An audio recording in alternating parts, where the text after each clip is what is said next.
minutes, a child is born with a cleft lip.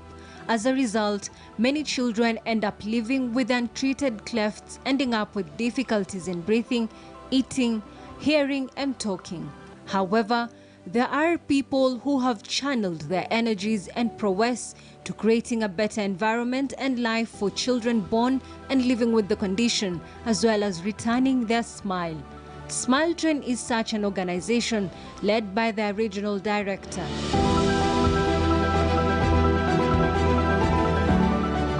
My name is Dr. Esther Njoroge Murithi. I am a wife and a mother to 3. I'm married to Michael Ntere Murithi, and I'm a mother to an 11-year-old girl, a 6-year-old boy, and a 3-year-old going on 17 boy. I was born in a village in Kiambu called Mushakae and went to Mariaine Primary School, on to Loreto Limuru High School in Limuru, and studied my undergraduate in medicine at the University of Nairobi, did my public health masters at Moi University, and have done a few other professional development courses at Strathmore University, as well as an accounting course. I'm a certified ACCA. Dr. Njoroge's story tells of possibilities, opportunities, and growth through patience and perseverance. I'm the Vice President and Regional Director for Africa at Smile Train, where I'm responsible for our programs in 40+ countries in Africa. Smile Train is the world's largest cleft charity, and our vision is a world where every person has access to high-quality, comprehensive cleft care and is able to live a full and healthy life. And we do that by empowering local medical professionals with funding, training, and the resources they need to offer free cleft surgery and essential care to communities globally. In the country, cleft lip and palate is a common birth defect that occurs in about 1,300 births yearly. This is reported as one of the neglected surgical diseases. Cleft palate and cleft lip are congenital differences where a child is born with the condition. And cleft lip, it involves the upper lip. So the cleft lip is a gap on the upper lip. It could be on one side, what we call unilateral, or on both sides, what is called bilateral. Or it could also involve the roof of the mouth. When you put your tongue up and touch your roof, that's called the palate. And when it has a gap, it's called a cleft palate. And this happens when body parts that are moving towards each other fail to fuse to form the complete lip or roof of the mouth. And that's when cleft lip or cleft palate occurs. And a child is born with it. While her prowess in her books aligned her to the medical field, chance and luck had a different fate for her. I studied medicine and was destined to become a doctor, because that's what I studied. When I finished my medical school, went on to internship. During my internship, I had an opportunity to meet the then Africa director in a social setting, and he spoke about the organization and the fact that he was looking for volunteers to support the work. And I said, just to step back, I had never come across a child born with cleft before that moment. I had read about it, been taught about it under embryology in school, but had never come across one. And he said he was looking for volunteers, and I said, well, I have some free time. I could volunteer. And what started out as a volunteer opportunity has turned out to where I am today, 13 years later. Causes of cleft lip and palate are not known, with speculations coming in from it being hereditary to genetics. Many Kenyans are not aware of the condition, or some disregard it. Cleft care is not a priority in many healthcare systems or governments. And so we start off from one, explaining why hospitals should be offering the treatment, and then building the capacity for the treatment to be offered, and then supporting them to run the program independently. When I started out as a volunteer, my focus was Kenya. And the first shock for me was, while I was a volunteer, my job description included meeting with my seniors in healthcare at that point, because I was a fresh graduate from university, and the people involved in cleft care are super specialized surgeons, and that was the first shock. And then with time, it has expanded from Kenya to the primary East Africa countries, to the larger East Africa, including the Horn of Africa, and now eventually to Africa. It has also been an exciting journey, because I have had opportunities to meet big and powerful people. I have had an opportunity to speak in very high-profile events and conferences, including UN General Assembly side events, including speaking in a civil society forum with WHO current Director General, Dr. Tedros. So it has been exciting in that sense. It has also been challenging, because juggling between being a mother of a very young family and constant travel has been what I would say a balancing act. Away from work, Esther is a family person. She recounts her days at home as some of her favorite. Motherhood has taught her great and valuable lessons, and she can only hope to have more. Motherhood is something I would wish for anybody who would want to be a mother. It's beautiful, it's challenging, it's maddening, and it's the best experience ever. I'm a mother to three very independent and different personalities.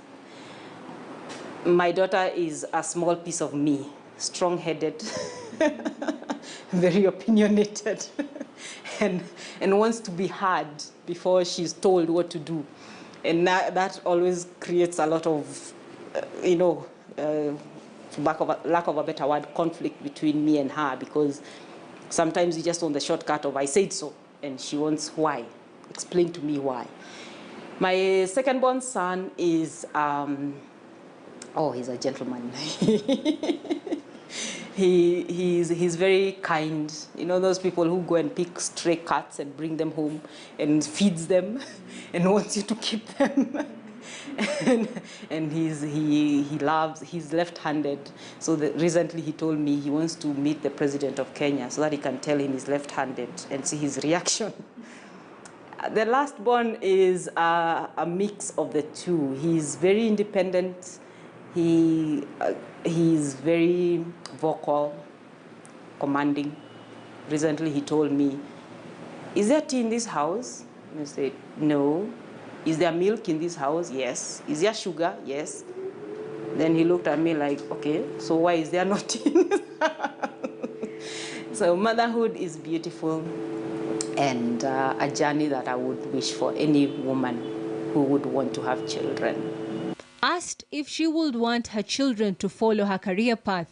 At the moment, my daughter loves singing and playing guitar, and just enjoys, I don't know, social things, you know, collecting people, having discussions, and leading a pack. I keep saying she's a mayor of our estate. So I don't know whether they will. Would I want them to take after me? I'm not so sure. I studied as a doctor. I have not practiced as a doctor. And part of that has to do with the kind of information that I had growing up and the kind of choices that I had as a high-performing student. So what I would wish for them is to expose them to as many areas as possible, and they choose their paths. Some will say education is the key to success, while for some, that may not be the case. Dr. Esther Njoroge attributes her success to her parents' desire to have their children exposed as much as possible. And there are some unique characteristics of villages in Kenya. One of them being living in a community that excellence is not part of the the fabric of the schools, if I may say so. And the excelling students are outliers. Part of that is also the poor resource setting. My family was well-to-do, and my parents valued education so much because they themselves had had limited opportunities. My mom went as far as standard 7, my dad went as far as high school, and so they wanted to push us beyond where they reached. I'm the third born in a family of 10, and all 10 of us have completed high school and gone on to college. Five of us have degrees. And so as a young girl, my exposure to people who have gone outside of the village was very limited.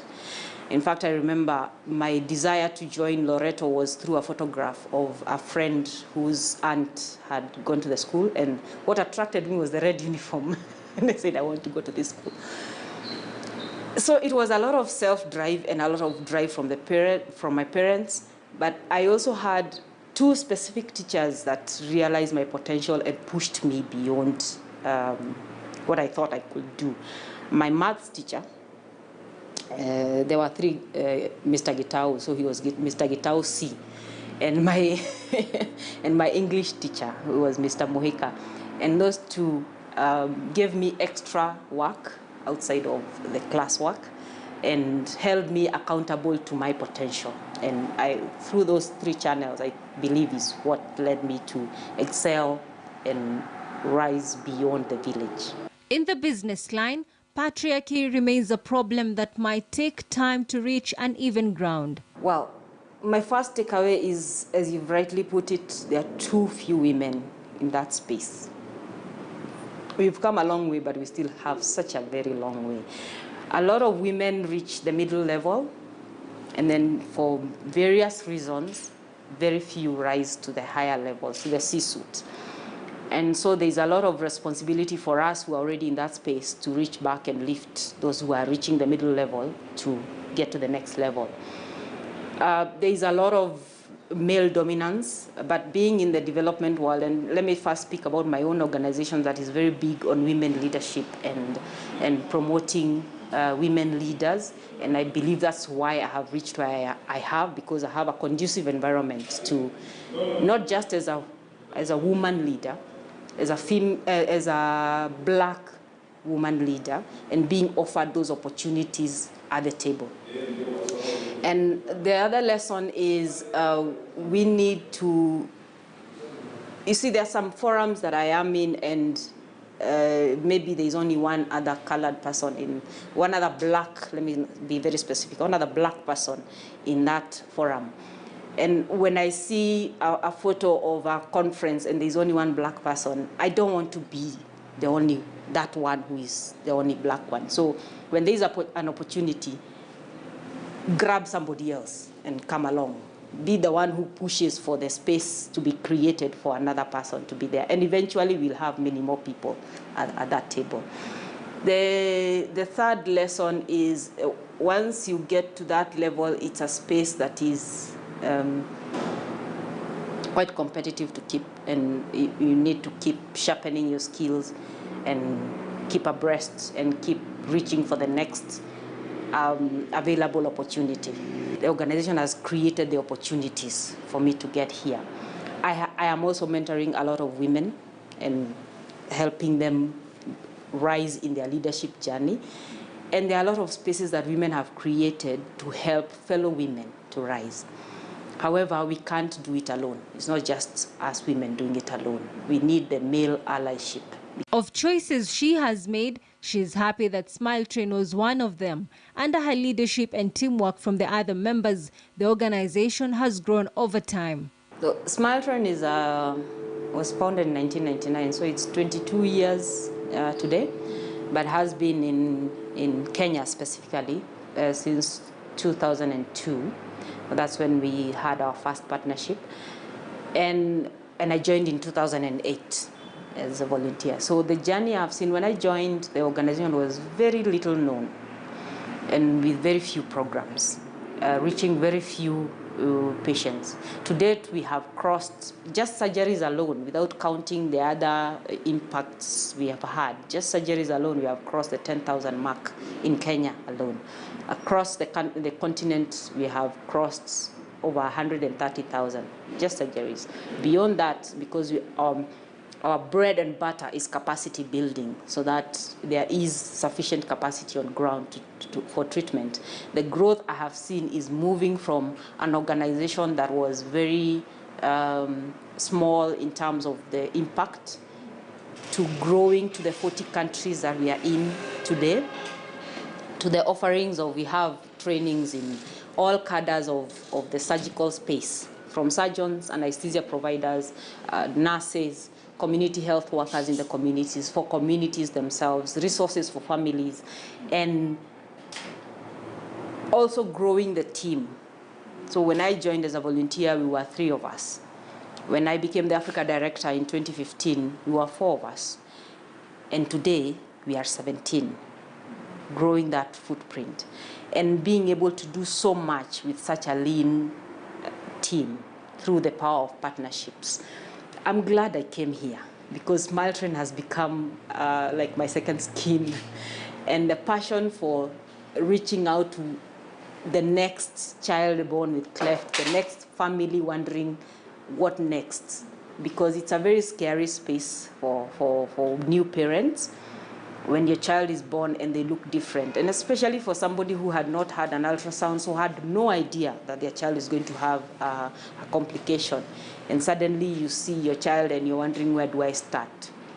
And Smartron being there, being able to offer them resources and reassurance and hand-holding them till their child is treated, and beyond that, being able to offer, if they have speech challenges, being able to offer speech therapy, if they will have problems with their teeth, being able to offer orthodontics treatment, that comprehensive care, which helps them overcome the challenges of breathing, speaking, hearing, and articulating themselves. They go to school, while if they had not been treated, the likelihood of them going to school is very low. Actually, almost, for most that we meet when they have passed the school-going age, they haven't attended school because maybe they went the first day, they were laughed at, jeered, and they left. The few who have braved through have low self-esteem because of all that stigma and everything that comes with it. So what I have seen with the organization being able to impact families and communities in that way, I'm glad to be part of this. And now where the organization is, we have grown beyond just focusing on the cleft child and the cleft family to impacting the health system, to making investments that are not just serving the children born with cleft, but all children that need surgical care. She has met young, talented, optimistic children with desires and hopes to achieve different things someday. Let me talk about one who I met not during surgery, but during their speech therapy journey.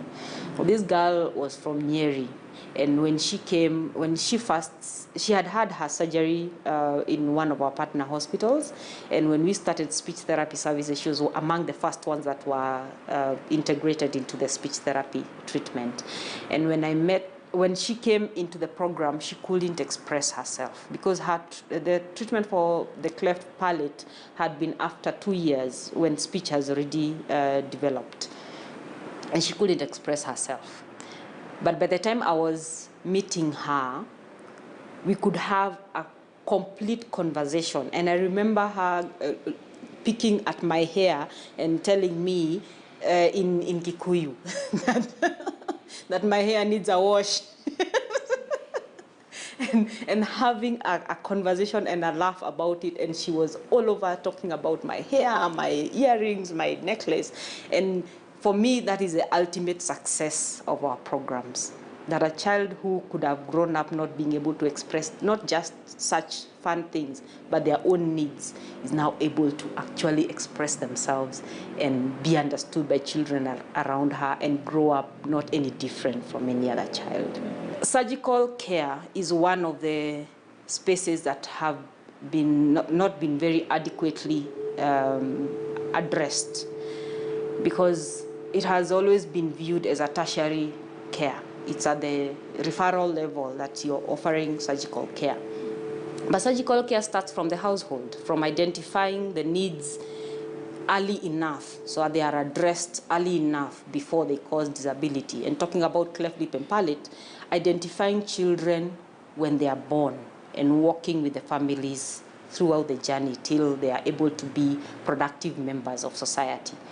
And that is part and parcel of universal health coverage.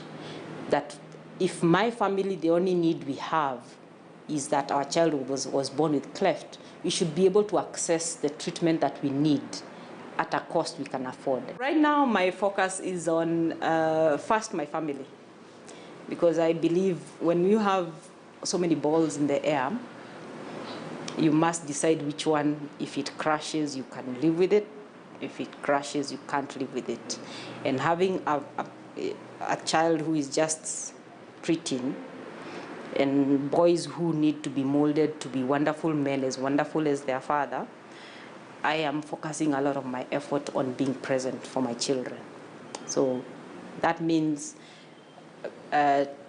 maintaining my responsibilities where they are for a while, and taking lessons. I'm actually currently doing a course in Strathmore, leading highly effective healthcare organizations, in preparation for the next phase.